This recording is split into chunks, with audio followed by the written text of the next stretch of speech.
Hi, I'm Nate Chaffetz. Welcome to the Bowdoin Reality Check, where we hope to bring a little reality into the Bowdoin bubble. Sexual assault is a reality at Bowdoin. As great a place as Bowdoin is, it would be the height of naivete to think that members of our community are not at risk from sexual assault. We all know survivors of sexual assault. We might not know that they are survivors, but they are nonetheless. Although it may be impossible to prevent sexual assaults from occurring, we are lucky to have a campus group, Safe Space, that is dedicated to helping the survivors. However, there is one problem with Safe Space, but it is no fault of their own. Here we see Safe Space having a group meal to promote their cause. But where are the men? There is a man, Senior J. Pat Brown, but there are no men. While this meal was going on, a few students at another table joked about how few men participate in the group, but it's not funny.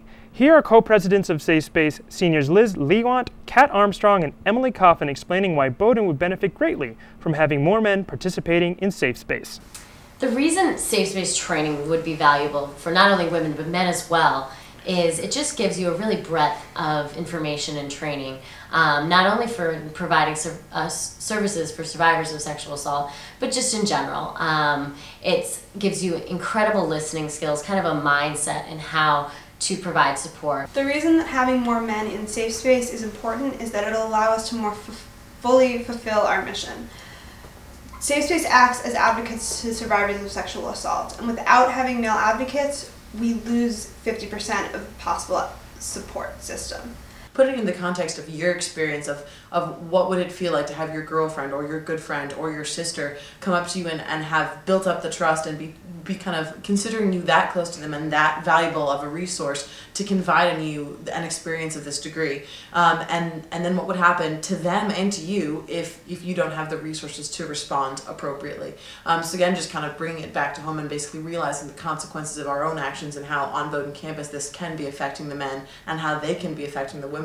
It really is, as Liz was mentioning, by not having half of the campus be aware of this issue and be trained on kind of supporting these survivors, it really is having a negative effect or detracting from the possible support network that's available to survivors at Bowdoin.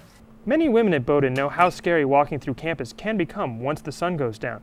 However, just because women are more likely to be assaulted doesn't mean sexual assault can't happen to men.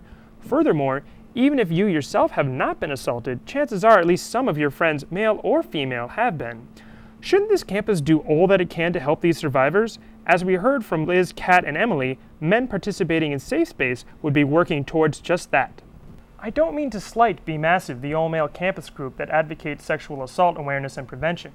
There's just a misconception forming on campus that Be Massive is the male version of Safe Space, but Be Massive and Safe Space serve different purposes. Be Massive focuses on prevention, while Safe Space focuses on helping survivors. Furthermore, Be Massive is an all-male group. Safe Space is not an all-female group, and they are looking for men to join so they can help serve our community better.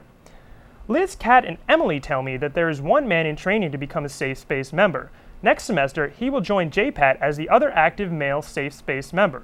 However, if no men sign up to be trained next semester, Safe Space will be down to one man again after JPAT graduates. If any guy is interested, please email ecoffin@bowdoin.edu.